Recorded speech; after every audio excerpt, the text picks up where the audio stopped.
Just framed most of the Deadwood series. We have Calamity Jane, Mr. Wu, Doc Cochran, Wild Bill Hickok, Al Sturgeon, and over here is Seth Bullock. I thought my frames might have come in today because I'm one frame short for Charlie Utter, but that's the Deadwood series.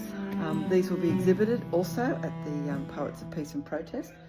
They're not part of the main exhibition, they're like a supporting act, and they're for sale, but I don't know if I want to sell them. I love them so much.